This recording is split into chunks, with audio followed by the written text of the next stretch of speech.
at least understands these characters got to be true to themselves in some major ways. You know, you can't take a movie and say, okay, we're going to do this, da da da, and then expect people to like it. You can't. You see, when people think of a Fantastic Four movie, they don't expect to see young characters and all that. True, the young versions of Fantastic Four, depending on the media, can work. Ultimate comic book, the Ultimate Marvel comic universe, comic book wise, yeah, it can work.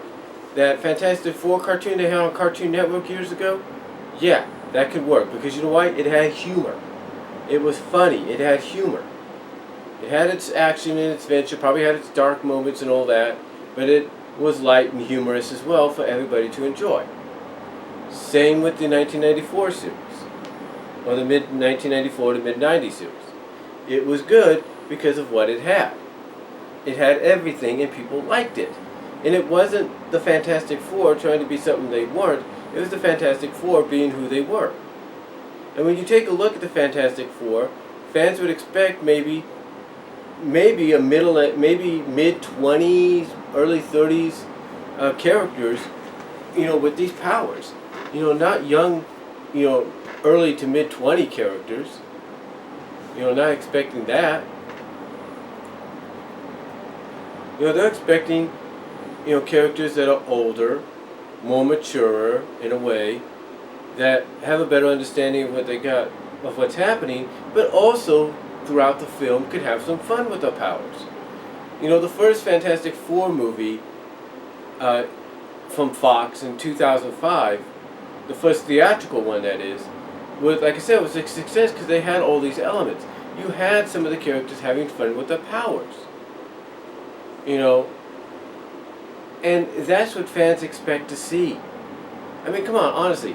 They would expect someone like Sue Storm, after she becomes invisible, sometime throughout the movie, to have some fun with her invisibility powers, to go invisible, maybe play a trick on her brother, and have Johnny go like, "Who's there? What was that?" And then have her walk off giggling or laughing. Maybe even have a sensual scene between her and Reed Richards where she goes invisible and she goes under and you have Reed laying down and she goes under the sheets and all you see is like a silhouette or an imprint of her crawling under the sheets, but she's invisible. Things like that. Let her have fun with her powers. Same with Reed Richards. Yeah, he's a scientist guy and everything. Yeah, true. Let him have some fun with his powers while he's even studying about it. The point is, you got to put humor in there you got to put that humor in there and that lightheartedness in there, and that humor and lightheartedness could be from them exploring their power, exploring, and having fun with their powers, not being all dark, gritty, and serious. And again, I think that's one of the things that hurt this movie from the get-go. That it was trying to be something that it's not.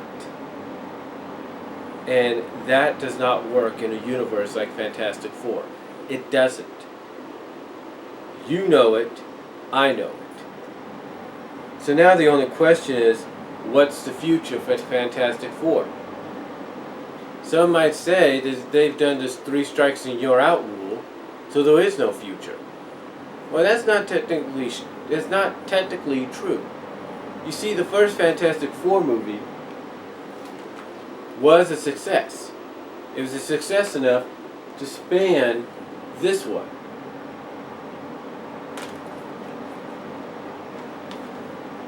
So, there's still a market out there.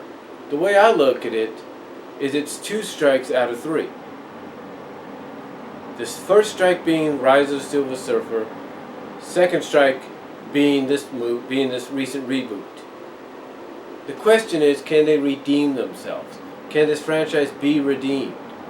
I think if they were to do one more reboot, which, let's not kid ourselves, is not out of the question. Let's not kid ourselves, it's not out of the question that another reboot will happen.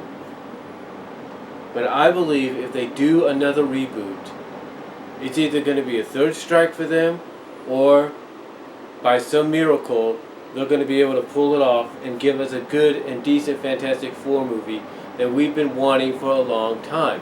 Like I said, using elements of letting the characters explore and having fun with their powers, like I mentioned with Sue Storm. So to me, they've got one more shot. Can they hit the home run, the game-winning home run, grand slam, whatever, score the winning touchdown? Or will they strike out and lose the big game, or strike out, fumble, strike. It's late, so I'm a little tired, so I'm fumbling my words here. But like I said, are they going to hit that home run? Are they going to hit, get that winning touchdown, or are they going to strike out and fumble the ball on that 1 yard line and lose the game? Are they going to do that? You see, they've got one more shot, in my opinion. In my opinion, they got one more shot. Let's just hope they don't.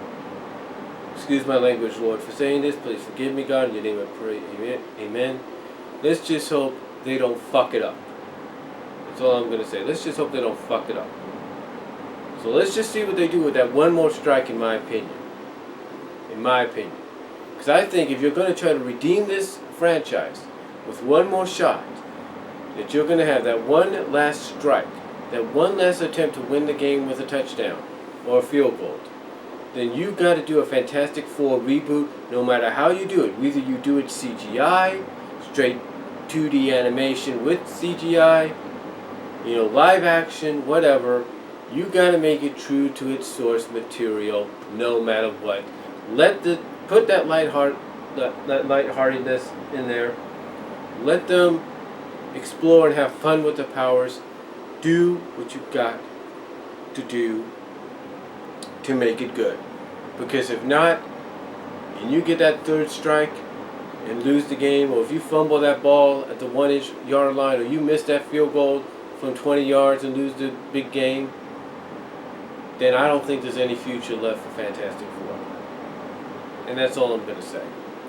So those are just my thoughts on this whole Fantastic Four fiasco. Let me know what you guys think down below. Comment if you like, and I'm out.